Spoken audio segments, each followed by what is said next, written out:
বৌরানীর হেসেলে সবাইকে স্বাগত। আজ আবারও একটা নতুন রেসিপি নিয়ে আপনাদের সামনে হাজির হয়ে গেছি। আজ আমি বানিয়ে দেখাবো আমার মায়ের হাতে শেখা আমার একটা রেসিপি। এটা হচ্ছে বাংলাদেশের একটা খুব জনপ্রিয় রেসিপি, শুক্তো।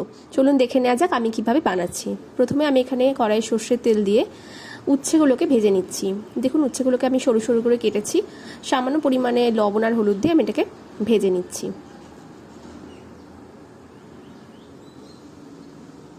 বেশ কড়া মতন ভাজা হয়ে গেছে, লালচে রং হয়ে এসেছে। এবার এটাকে আমি অন্য একটি পাত্রে তুলে রাখবো।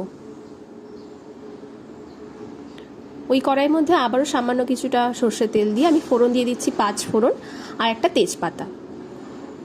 এবার এটাকে বেশ কিছুক্ষণ তেলে নাড়াচাড়া করার পর আমি এখানে দিয়ে দিচ্ছি আদা বাটা। খুব সামান্য পরিমাণে আদা বাটা আমি এখানে দিলাম, আর সেটাকেও তেলের সাথে ভালো করে নাড়াচাড়া করে নিচ্ছি। দেখুন বেশ কিছুক্ষণ নাড়াচাড়া করার পর এবার এখানে আমি ছোট ছোট আলু ভাজার মতন কেটে নিয়েছি আলুগুলোকে, সেগুলোকে এখানে অ্যাড করে দিলাম আর এটাকে হালকা করে তেলের সাথে ভাজা করে নেব।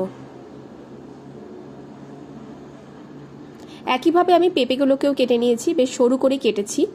পেঁপেগুলোকেও দিয়ে দিলাম আর এটাকেও একই রকমভাবে বেশ কিছুক্ষণ ধরে তেলের মধ্যে আমি নাড়াচাড়া করে নেব।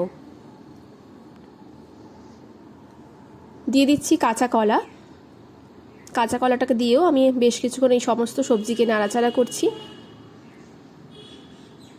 আর সবশেষে বেগুনের টুকরো দিয়ে আমি এটাকে ভাজা ভাজা করে নেব। খুব বেশি ভাজবো না, কারণ পরে আমি এটাকে জল দিয়ে আবার সেদ্ধ করব। এটাকে ঢাকা চাপা দিয়ে প্রায় 10-12 মিনিট আমি এটাকে তেলের সাথে এরকম করে নাড়াচাড়া করে ভেজে নেব। আর এই সময় আমি এখানে পরিমাণ মতো লবণ আর হলুদ দিয়ে দেবো। আর কোনো রকম কোনো মশলা এখানে ব্যবহার হবে না। শুক্তো তো আমরা খেয়েই থাকি, অনেক রকমভাবে খেয়ে থাকি, এরকমভাবেও বানাবেন। এটা বাংলাদেশের একটা জনপ্রিয় শুক্তোর রেসিপি। আমার মা আমার ঠাকুমার কাছ থেকে এটা শিখেছিল। দেখুন অনেকটা ভাজা হয়ে এসেছে,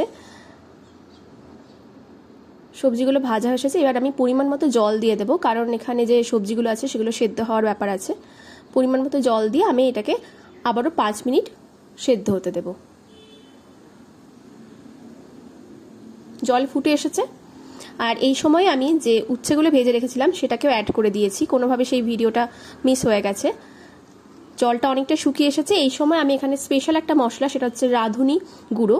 এখানে রাঁধুনিটাকে শুকনো খোলায় দিয়ে আমি এটাকে নেড়ে নিয়েছিলাম। তারপর এটাকে পেস্ট আমি দিচ্ছি, আর সবশেষে দিয়ে দেবো ঘি। তাহলেই তৈরি হয়ে যাবে এই বাংলাদেশি স্টাইলে বা ওপার বাংলার স্টাইলে শুক্তো রেসিপি। আজকের রেসিপি কেমন লাগলো অবশ্যই আমাকে জানাবেন। ভালো লাগলে লাইক, কমেন্ট আর শেয়ার, সাবস্ক্রাইব করে আমার পাশে থাকবেন। ধন্যবাদ।